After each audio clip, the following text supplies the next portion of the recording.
को हम दोबारा दोहराना नहीं चाहते। ये भारत सरकार का फंड होता है जो नक्सल एरिया में खर्च होता है, नक्सल एरिया के लिए विकास के लिए होता है।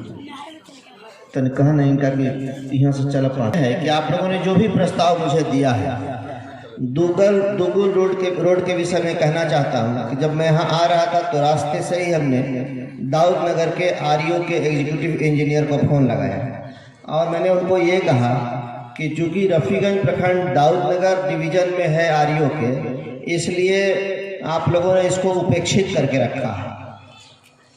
तो कहा ऐसा नहीं है सर, क्या बात है। हमने कहा कि दुगुल इतना बड़ा गांव है और कासमा से दुगुल सड़क की स्थिति इतनी खराब है का काम स्पेशल रिपेयर, उसको एसआर कहते हैं, एसआर करना पड़ेगा। दूसरी बात, यहाँ आप लोगों ने बताया कि दुगुल महुआइन सड़क के विषय में, ठीक संजय जी ने कहा कि महुआइन तो रोड पर है और दुगुल में सड़क है ही, तो कंप्यूटर में जैसे ही लोड होता है तो ये दिखाता है, दर्शाता है कि ये गांव सड़क से जुड़ा हुआ है, इसीलिए योजना स्वीकृत नहीं होती। तो बगल के किसी बीघा या टोला जो इन्होंने बताया है, हमको भी उसकी जानकारी लिखित रूप में दे देंगे, उसके आधार पर हम अनुशंसा करेंगे तो इसकी स्वीकृति हो सकती है।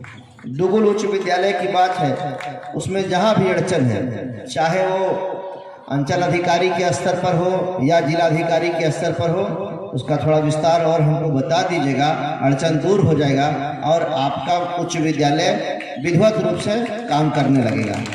स्वास्थ्य उपकेंद्र के लिए हम अनुशंसा करेंगे डीएम को, और उसकी एक लंबी चौड़ी प्रक्रिया होती है, पंचायत समिति से भी पारित करना पड़ता है। वो सब हो गया होगा या हो जाएगा तो फिर हम लोग कोशिश करेंगे कि यहाँ एक चूँकि बड़ा गांव है इसलिए स्वास्थ्य उपकेंद्र का की स्थापना यहाँ हो। बाकी गोवर्धन पूजा स्थल की बात की है, उसका चूँकि अभी कोरोना में हम लोगों का फंड चला गया है, सांसद कोटा भी बंद है। जो पैसा था आता था सांसद कोटा में, वो कोरोना में खर्च के लिए चला गया 2 साल के लिए। तो जब आएगा फंड तो उस पर भी विचार करेंगे। लेकिन इतना आप लोग एक भरोसा रखिए, विश्वास रखिए मोदी जी की सरकार पर और अपने सांसद पर जिसको आप लोगों ने बनाया है। इसलिए भरोसा रखिए, मैं कह रहा हूँ कि पहले क्या दिन देखना पड़ता था, याद कर लीजिए जरा। यहाँ पता नहीं कब 100 केवी का ट्रांसफार्मर लगा था और जो बरसों से नहीं, पता नहीं 10 साल से जला हुआ था कि 15 साल से जला हुआ था, एकदम जंग की हालत में, एकदम जर्जर। एक ट्रांसफार्मर को बदलवाने के लिए एक उसमें पता नहीं विधायक थे कि सांसद थे, याद नहीं है, लेकिन हमारे जैसा आदमी को पसीना छूट गया। लेकिन खैर अंत में लगा, बदलाया, लेकिन पसीना छूट गया। अब तो कहीं कोई बात ही नहीं है, कोई दिक्कत नहीं है। अगर आपका ट्रांसफार्मर भगवान ने करे जले, लेकिन आज जलेगा 3 दिन के अंदर, 2 दिन के अंदर या दूसरे दिन बदला जाता है। अब कोई ये शिकायत नहीं करता है कि हम गांव में बिजली ना है, लाइन ना आए है। देख रहे हैं तार पोल ट्रांसफार्मर, ये केवल देखने के लिए नहीं है, शोभा की वस्तु नहीं है, लाइन रहता है यानी बिजली रहती है। पहले लोग तरस जाते थे कि मोबाइल चार्ज कैसे करें, कोई सोलर प्लेट खरीद के ले आता था बाजार से खाली मोबाइल चार्ज करने के लिए। लेकिन मोदी जी ने बिजली के क्षेत्र में क्रांति लाया, जिस तरह से वाजपेयी जी ने सड़क निर्माण के क्षेत्र में प्रधानमंत्री ग्रामीण सड़क योजना के माध्यम से क्रांति लाया था। इसलिए हम कह रहे हैं कि आप लोग भरोसा कर सकते हैं, विश्वास कर सकते हैं। ये ठीक है कि चुनाव जीतने के बाद ये सड़क ऐसी नहीं रहती। कोरोना के चलते पिछले 1 साल से सब कुछ प्रभावित हुआ, विकास भी प्रभावित हुआ, व्यापार भी प्रभावित हुआ, काम भी प्रभावित हुआ। उसी के चक्कर में ये लटक गया, नहीं तो अब तक दुगुल कासमा दुगुल सड़क बन गई होती। हाँ, उत्तर कोयल नहर के विषय में चर्चा करना यहाँ आवश्यक है, इसलिए मैं थोड़ा उसके विषय में भी बता देना चाहता हूँ कि उसमें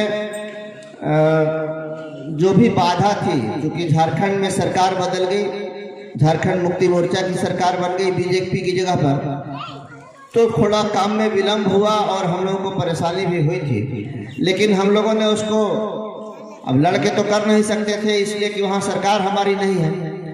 अब पानी बिहार को आना है, झारखंड को उससे कोई मतलब नहीं है, इसलिए हम लोगों ने उसको बुद्धि से काम लिया, किसी तरह से कर करा के, और वहाँ हम लोगों ने जो बाधा थी, जो अनुमति नहीं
कौन सा गुट किसके साथ था या है, इससे मुझे कोई लेना देना नहीं। दूसरी बात मैं ये कहना चाहता हूँ कि मुझसे वैसे तो किसी को कोई तकलीफ या नाराज़गी नहीं होगी, लेकिन उस परिस्थिति में मुझसे नाराज़गी लोगों को हो सकती है जब उनका काम कुछ गलत हो। तो मैं पहले ही आप लोगों से हाथ जोड़कर ये आग्रह कर दे रहा हूँ कि मुझसे किसी भी गलत तरह की अपेक्षा कोई नहीं करेगा, अन्यथा उनको नाराज़गी हो। ये बात एक जनप्रतिनिधि को या एक वोट के सौदागर को नहीं करना चाहिए जो मैं कह रहा हूँ। तीसरी बात मैं ये कहना चाहता हूँ कि चाहे मासिक हो यानी तनख्वाह हो, सैलरी हो, या अनुदान की राशि हो जो राज्य सरकार के द्वारा भेजी जाती है या आती है, उसके वितरण के जो नियम, जिसका पैसा उसका कानून, जिसने पैसा भेजा है या जो पैसा भेज रहा है उसने मापदंड भी निर्धारित किए हैं कि इसको किस आधार पर बांटा जाएगा, उसका गाइडलाइन भी है।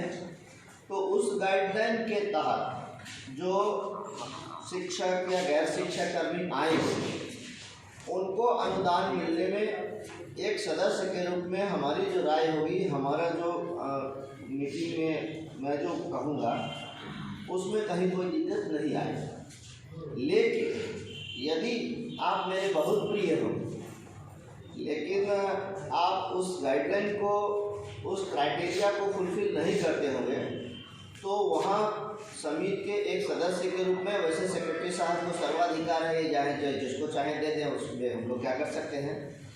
लेकिन मैं चाहूँगा कि जो भी काम हो वो नियम, कानून और कायदे से हो।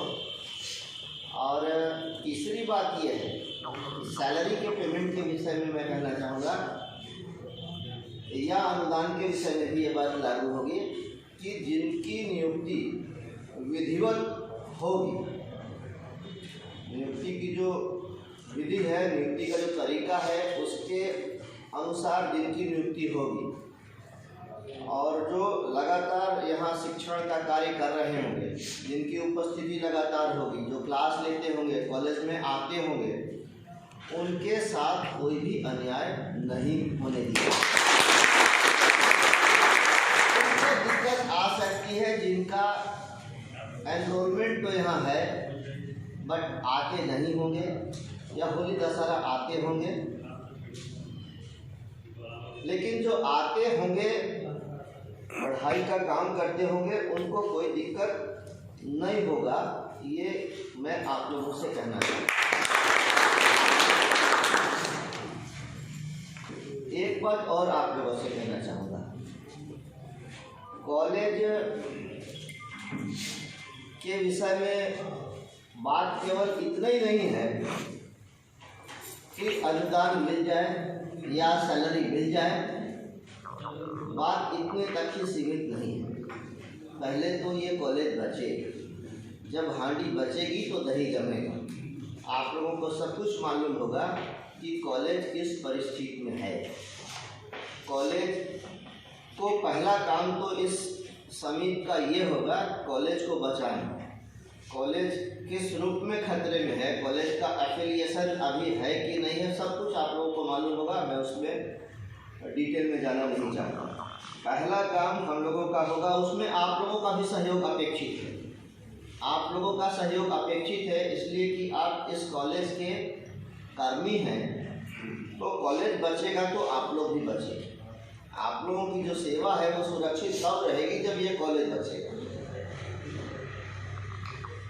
उसमें आप लोगों का सहयोग समिति जिस रूप में चाहेगी आप लोग करना ही चाहिए और करेंगे ही, ऐसा उम्मीद मैं करता हूँ।